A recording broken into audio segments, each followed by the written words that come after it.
Jadi kalau istana kita yang ada di Jakarta, yang ada di Bogor, itu adalah istana bekas kolonial yang dulunya dihuni, jadi di Istana Negara itu dihuni oleh Gubernur Jenderal Peter Gerardus van Overstraten. Kemudian Istana Merdeka, saya juga kaget ternyata Istana Negara dan Istana Merdeka berbeda. Dihuni oleh Gubernur Jenderal Johan Willem van Lansbach. Kemudian yang di Bogor, ternyata ada Gubernur Jenderal lagi, Gubernur Jenderal Belanda, Baron van Inhofe.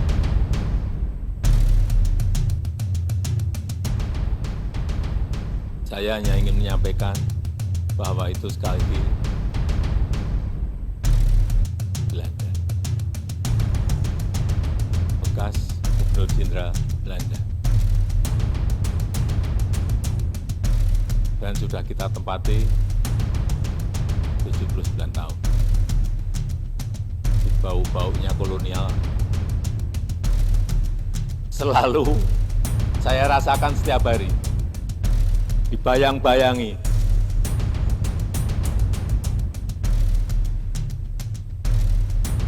Dan sekali lagi kita ingin menunjukkan bahwa kita punya kemampuan untuk juga membangun ibu kota sesuai dengan keinginan kita, sesuai dengan desain kita, tetapi memang masih memerlukan waktu yang panjang.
Ayo Pak Ihsan, terus. Selamat Grand Launching Kota Lama Surabaya.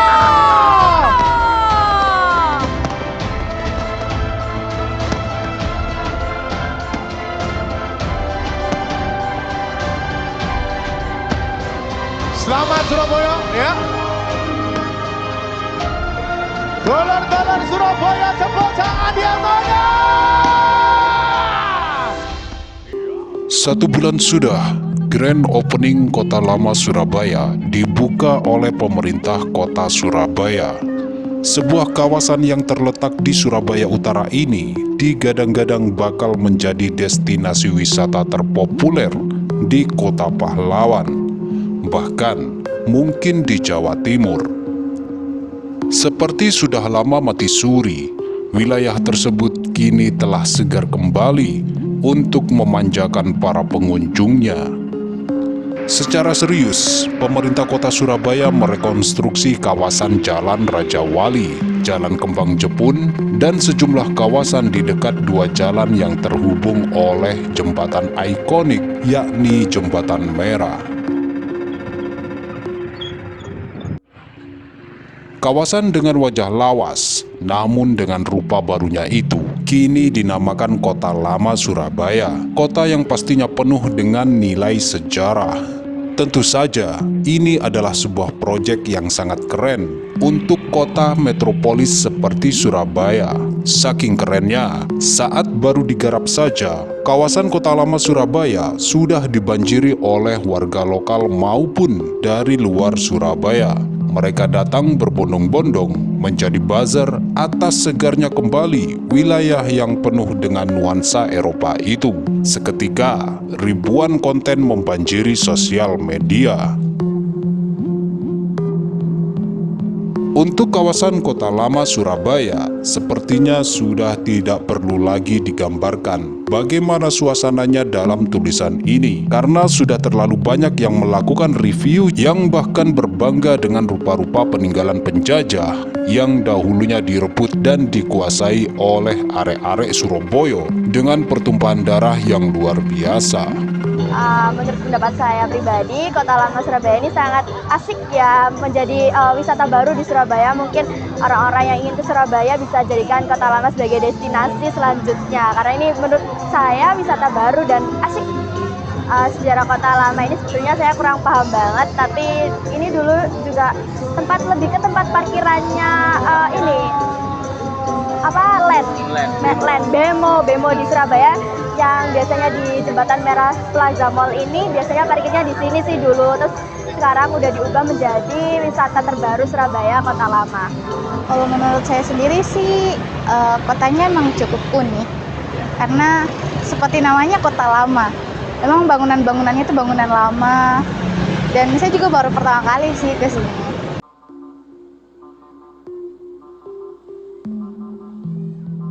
Bicara soal Kota Lama Surabaya yang digagas oleh Wali Kota Surabaya Eri Cahyadi, tentu tidak bisa lepas dari sejarah yang membungkus kawasan tersebut. Sebagaimana yang terlihat dengan jelas, terdapat beberapa gedung yang dahulunya merupakan pusat perniagaan VOC atau Verenigde Oost-Indische Compagnie yang berjalan di Surabaya di masa penguasaan Hindia Belanda. Memang tidak bisa dipungkiri, sejak penguasaan Hindia Belanda dengan VOC-nya, identitas sejati Surabaya benar-benar nyaris rata dengan tanah. Bahkan bisa dibilang hampir tidak ada sama sekali jejak masa lampau Surabaya sebelum dikuasai penjajah. Padahal Surabaya adalah titik awal berdirinya kedikdayaan Kerajaan Majapahit pasca runtuhnya Kerajaan Singosari. Surabaya memang sudah tidak bisa dispesifikkan lagi sebagai sebuah wilayah dengan adat dan kebudayaan tertentu, karena selain Surabaya kini telah menjadi kota yang kompleks, Surabaya kini juga sudah menjadi kota yang modern, multikultural. Sejak awal pembentukannya saja, Surabaya tidak memiliki kearifan lokal sebagai bentuk identitas kewilayahan semisal suku dan adat. Menarik mundur benang merah awal mula lahirnya kota Surabaya. Sejak sebelum ada gugatan terhadap hari jadi kota Surabaya, yang ternyata gugatan itu sedang melempem saat ini. Kota yang hingga detik ini dijuluki sebagai kota pahlawan itu diyakini terbentuk sejak era Majapahit dengan bukti prasasti Trowulan I atau prasasti Canggu yang terdapat tulisan Surabaya tahun 1358 Masehi. Kembali lagi ke soal Kota Lama Surabaya. Rupanya, tidak semua orang bereuforia dengan bangkitnya kembali kota peninggalan Hindia Belanda tersebut. Taufik Hidayat, Ketua Dewan Kesenian Jawa Timur misalnya, pria yang akrab dengan panggilan Taufik Monyong itu, menganggap kehadiran Kota Lama Surabaya tidak mencerminkan kembali spirit kota pahlawan. Kota Lama menurut saya harusnya itu kan kembali kepada spirit kota pahlawan. Kota yang membangkitkan semangat anak-anak, pemuda, arek-arek Surabaya atau arek-arek pejuang yang ada di Surabaya. Namun kenyataannya kok malah tidak itu. Mungkin ada sebagian ya, seperti Jembatan Merah seperti itu kan, itu sebuah peristiwa di mana para pejuang, laskar-laskar, BKR, TKR, Laskar Putri, Laskar Pemuda, Kompi Maling, dan semuanya yang ada di situ tercatat polisi istimewa tewas sebagai pahlawan di Jembatan Merah. Namun di sebelah kiri kanannya ini yang menurut saya akhirnya kita malah mengarah seakan-akan kita menyenangi yang namanya produk-produk kolonialisme. Itu yang menurut saya atensi pemerintah kurang tepat untuk merekonstruksi kawasan kota lama kalau tujuannya malah menurut saya secara pribadi aspek-aspek kesejarahannya tidak dimunculkan. Itu yang saya tidak tergairahkan ya sebenarnya sebagai arek-arek Surabaya. Saya dulu membuat Surabaya Membara itu ingin membuat begitu beratnya para pejuang-pejuang pada waktu itu untuk menghancurkan kolonialisme. Nah sekarang malah berbeda, malah ini seakan-akan malah sangat bangga terhadap produk kolonialisme. Dan yang paling parah lagi bahwa menggugah semangat melawan kolonialisme itu tidak ada. Di sana malah yang dipertontonkan bangunan-bangunan kuno yang seakan-akan Belanda cukup banyak memberikan kontribusi terhadap perubahan-perubahan ekonomi, kayaknya itu pembodohan. Dan yang kedua, harusnya ruang-ruang publik yang membangun semangat kepada sejarah itu mengenalkan tokoh-tokoh pejuang di Surabaya. Contoh, sebelah sini kita syuting di Taman Budaya. Depan ini ada rumah namanya Cak Ruslan Abdul Ghani. Ada rumah Bung Tomo, ada rumah Kos Cukro Aminoto yang sudah memang rekor. Lah kenapa kok tidak Kampung Peneleh itu yang diperbaiki, akses untuk mengenalkan rumah Cak Ruslan. Di situ ada buku-buku, lalu di sebelahnya juga ada rumahnya Pak Maijen Sungkono. Nah peristiwa masjid yang sekarang ditempati orang ibadah itu dulu adalah tempat Bung Karno, Cak Ruslan Abdul Ghani, Sungkono dan kawan-kawan termasuk Tegunan waktu itu pernah beberapa kali. Ini tidak digugah, tidak diberikan difasilitasi. Saya pikir bahwa pemerintah Kota Surabaya gagal untuk membidik, hanya copy paste seakan-akan di Jakarta ada kota lama, di sini ada kota lama. Ini himpunan kota lama karena ruangannya bisa luas dipakai oleh banyak orang. Lalu dukungannya bisa menjadi destinasi. Hanya seperti itu.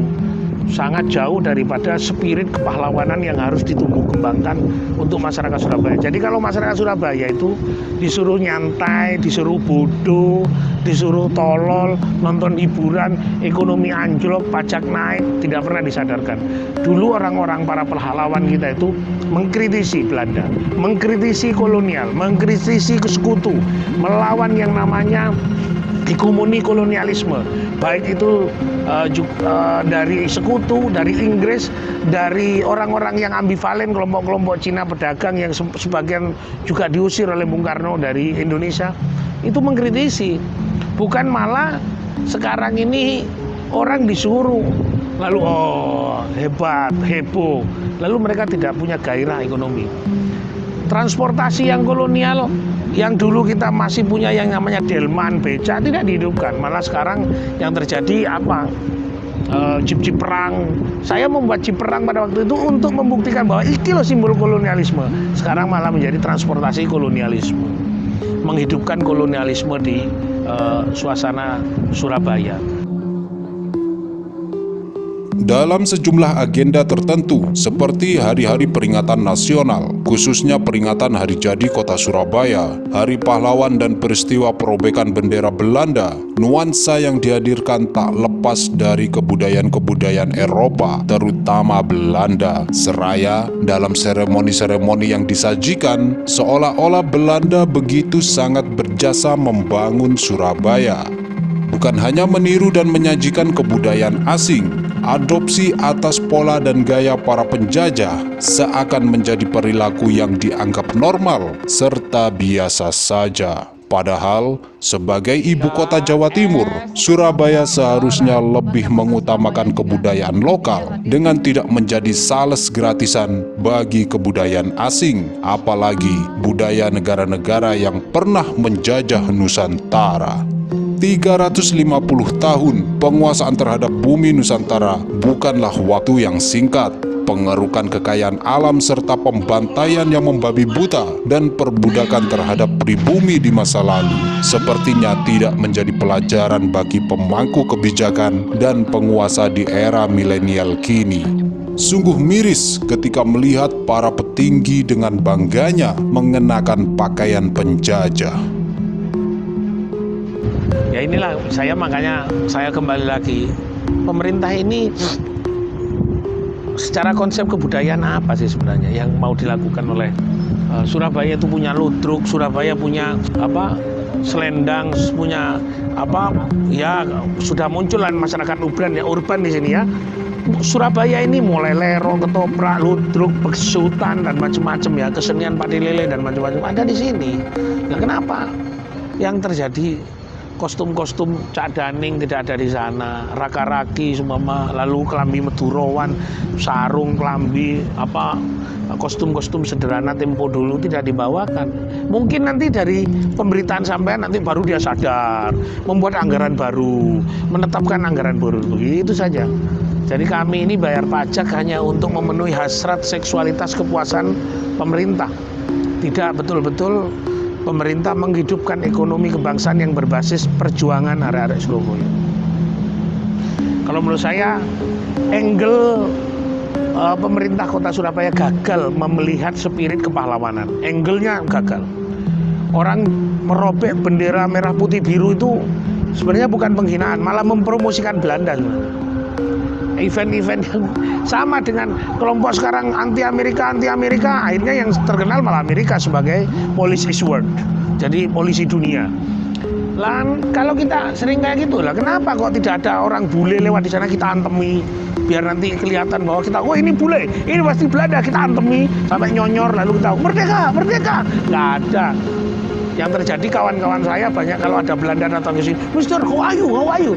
Kok nggak pernah, cuk, apa kabarmu cuk, asu awakmu londo bajingan kon iku nyolong teko bangsa, kok nggak ada. Yang terjadi kita diendos asing, kita menjadi kaki tangan asing. Bukan kita anti asing, tapi mbah-mbah saya sendiri berjuang itu tidak melakukan sebuah membiarkan asing menguasai bangsa kita. Sekarang semuanya mulai dari makanan, minuman, produk sampai bangunan pun disetting biar nanti ada branding asing di sana. Ini bentar lagi, tunggu nanti ada produk-produk asing yang ada di sana.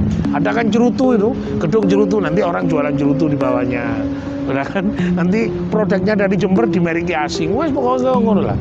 Jadi angle-nya pemerintah Kota Surabaya tidak cerdas dalam melihat ini, karena memang ya orangnya kan ahli fisik toh, ahli bangunan, bukan ahli spiritual kebudayaan. Kami paham itu.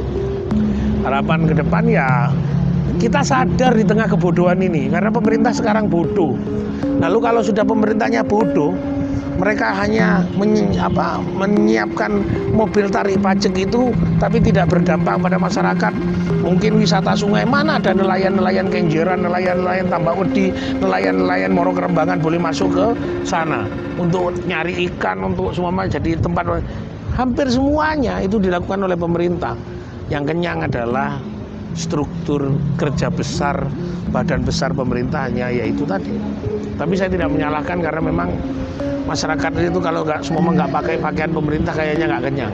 Sedangkan rakyat yang diperas, nggak kerasa kalau rakyat ini sedang diingkel-ingkel sampai entek kabeh. Tidak hanya Taufik Monyong, pesimistis sudut pandang terhadap dibangkitkannya kembali kawasan bekas penjajah Belanda juga dilontarkan oleh Ketua Dewan Kesenian Surabaya, Krisman Hadi. Di mata Krisman, pengangkatan kota lama oleh pemerintah kota Surabaya dinilainya hanya mencontoh destinasi yang sudah ada, seperti di Jakarta, Semarang, dan Medan. Menurut Krisman, kota lama Surabaya tidak seharusnya cuma berkonsep ekonomi kreatif. Kota lama Surabaya hanya melestarikan kolonisasi. Seharusnya, kota lama Surabaya lebih kental dengan pemajuan kebudayaan. Kota lama hanyalah bangunan-bangunan tua peninggalan Belanda, sedangkan bangsa di Nusantara berpengalaman sebagai bangsa yang pernah terjajah. Jadi saya kira nek soal program Kota Lama itu kan Surabaya barangkali mencontoh yang sudah berjalan ya, Jakarta, Semarang, ada Bukit Tinggi, ada Medan. Saya kira itu baik-baik saja, tapi yang mesti harus dicatat dan diperhatikan dengan baik itu secara konseptual, bahwa tidak boleh itu hanya sekedar punya perspektif pariwisata dan ekonomi kreatif ya. Itu mesti lebih kental dengan perspektif pemajuan kebudayaan. Sebab kalau tidak, maka program Kota Tua itu hanya melestarikan kolonisasi. Artinya apa? Yang disebut kota-kota tua itu kan bangunan-bangunan tua peninggalan era kolonial Belanda. Nah, sedangkan kita ini kan punya pengalaman pahit sebagai bangsa yang terjajah. Nah, kalau kemudian program Kota Tua itu hanya punya perspektif destinasi wisata, artinya apa? Target utamanya hanya mendatangkan devisa, tapi tidak punya perspektif pemajuan kebudayaan. Nah, misalnya kalau saya lihat secara sekilas misalnya, kalau itu memang hendak punya perspektif pemajuan kebudayaan, bahwa tidak salah punya perspektif mendatangkan devisa, punya perspektif ekonomi kreatif, punya perspektif pariwisata, itu tidak salah.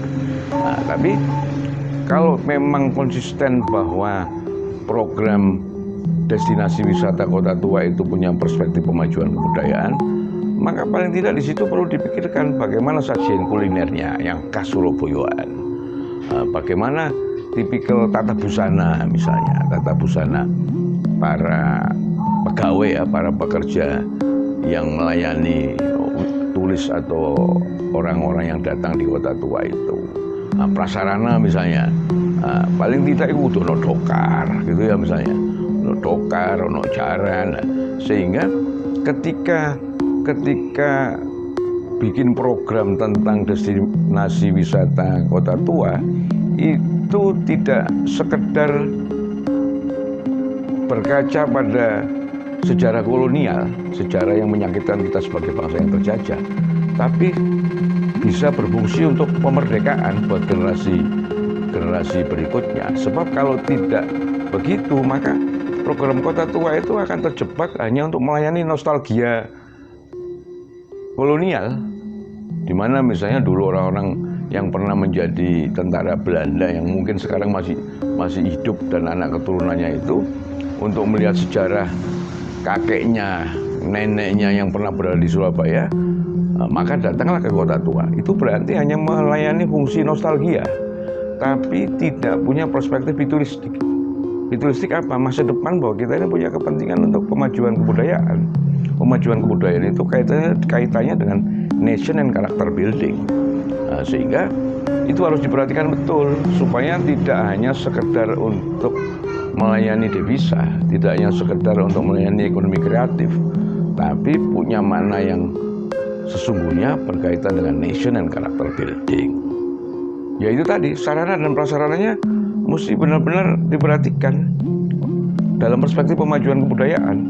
Nah, kita misalnya punya kebudayaan Cak Daning, kuliner misalnya punya rujak jungur, punya lontong balap, punya apa mana itu, gado-gado, soto ya.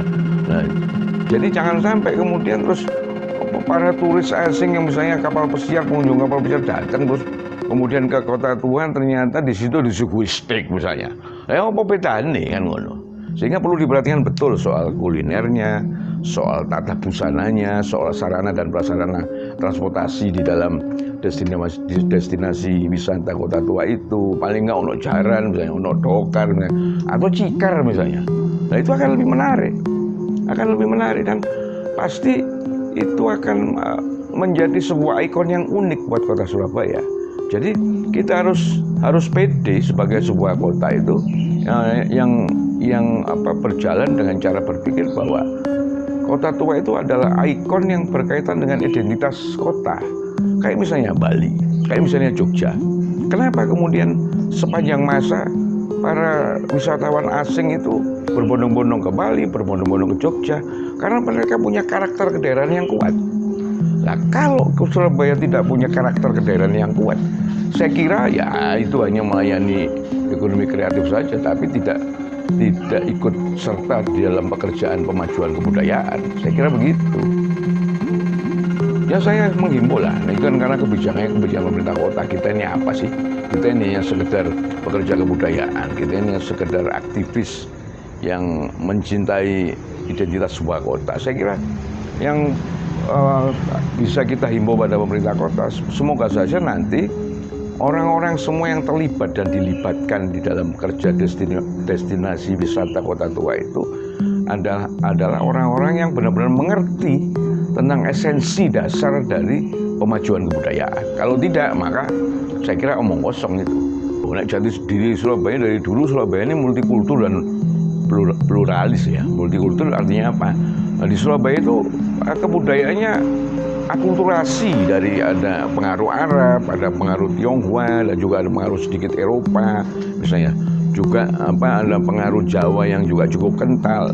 Nah, saya kira di dalam mengelola multikultur dan pluralis itu, nah itu juga mesti ditampilkan. Jadi kalau toh memang destinasi wisata itu fokusnya adalah pada peninggalan bangunan kolonial yang disebut cagar budaya itu, nah, padahal kalau ngomong itu sebagai cagar budaya itu kan berarti melestarikan simbol-simbol penjajahan itu. Harusnya ditambahin dong, di situ ada arsitektur khas kota Surabaya. Meskipun untuk dibikin baru, tapi itu di dalam perspektif masa lampau sebuah kota. Sehingga di samping melayani nostalgia oke lah, tapi tidak boleh berhenti pada nostalgik saja. Harus yang futuristik juga. Supaya anak-anak muda itu memahami bahwa di masa depan itu kota yang benar-benar berperadaban tinggi itu adalah yang benar-benar mengakomodir kebudayaan multikultur dan pluralis. Jadi kalau memang di sini banyak orang Arab, ya sudah, itu harus kita akomodir. Ono Cina ya kita akomodir. Nah, ono kebudayaan Arab ya harus kita akomodir. Nah, oleh karena itu saya menghimbau semoga saja pemerintah kota ketika melibatkan orang-orang yang ngurusin soal destinasi wisata Kota Tua itu, benar-benar orang yang terlibat dan dilibatkan itu adalah orang-orang yang benar-benar mengerti tentang kemajuan kebudayaan, benar-benar mengerti tentang sejarah kota Surabaya yang sudah tua, yang sudah berusia 700 tahun lebih gitu ya. Kalau tidak ya itu akan menjadi memprihatinkan. Saya kira begitu. Saya kira itu mencontoh barangkali karena di Jakarta itu sudah sukses ya. Ternyata Kota Tua itu bisa menjadi destinasi wisata yang seksi ya bagi ekonomi kreatif ya. Tapi saya kira sebaiknya tidak hanya sekedar mencontoh, tapi harus ada kajian yang mendalam. Jadi memang ketika ada sebuah model yang sukses, itu tidak boleh hanya sekedar diadopsi begitu saja, tapi harus dikaji betul secara mendalam. Bahwa mencontoh itu tidak apa-apa, menjadi pengekor itu oke-oke saja kalau memang baik ya. Tapi tidak boleh hanya sekedar mencontoh, harus ada kajian yang mendalam soal itu. Jadi gini, sesuai dengan Undang-Undang Pemajuan Kebudayaan itu kan ya, di tiap daerah seluruh Indonesia, baik tingkat 1 maupun tingkat 2, secara periodik harus menyusun pokok-pokok pikiran kebudayaan daerah, PPKD itu. Nah, di dalam Undang-Undang Pemajuan Kebudayaan itu ada 10 objek pemajuan kebudayaan. 10 objek pemajuan kebudayaan itu adalah ada tradisi lisan, ada permainan tradisional, ada teknologi tradisional, dan macam-macam, saya nggak hafal itu. Nah, saya kira pekerjaan soal destinasi wisata itu karakternya harus dari situ, dari Undang-Undang Pemajuan Kebudayaan itu. Nah, kalau tadi dikatakan bahwa itu hanya sekedar untuk menarik turis asing ya, turis Eropa misalnya, terutama turis Eropa, berarti itu hanya melayani ekonomi kreatif, hanya punya perspektif kepariwisataan, tapi tidak punya, kurang di dalam perspektif nation and character building. Sehingga perlu disiapkan betul. Tadi saya bilang soal sarana prasarana, soal kulinernya, yaitu soal tata busananya misalnya, terus soal keseniannya yang mau ditampilkan misalnya. Nah, di Surabaya ini kan berbagai macam kesenian itu luar biasa itu. Ada batik dari sisi busana, ono reok misalnya, ada ludruk, ada wayang orang, ada kalau misalnya pengaruh Tiongkok ada wayang potehi misalnya. Terus misalnya yang dari Arab itu misalnya ada apa itu, apa aku lali senenge iku sing apa koyo terbang jidor atau Hadramaut itu misalnya begitu. Nah, saya kira itu juga harus ditampilkan. Nah, dan itu akan menjadi sesuatu yang unik. Nah, kemudian perspektifnya hanya perspektif untuk supaya orang-orang Eropa itu merasa homely ya, merasakan kota tua itu seperti halnya tempat tinggalnya di Eropa. Apa gunanya? Apa gunanya? Maka kita gagal menyajikan Surabaya sebagai sebuah ikon kebudayaan yang potensial untuk dicermati dan untuk dinikmati. Saya kira itu. Jadi kalau boleh, sekali lagi kalau boleh menghimbau, mudah-mudahan pemerintah kota yang melibatkan dan orang-orang yang terlibat di dalam destinasi wisata kota tua itu adalah orang-orang yang punya pengetahuan memadai tentang pemajuan kebudayaan, punya pengetahuan kebudayaan tentang sejarah Surabaya di masa lampau. Kalau tidak punya perspektif itu, maka itu akan kosong. Jadi ibaratnya itu seperti robot, bisa bergerak tapi tidak ada ruhnya. Ruhnya itu adalah pemajuan kebudayaan. Ruhnya itu adalah nation and character building. Saya kira itu.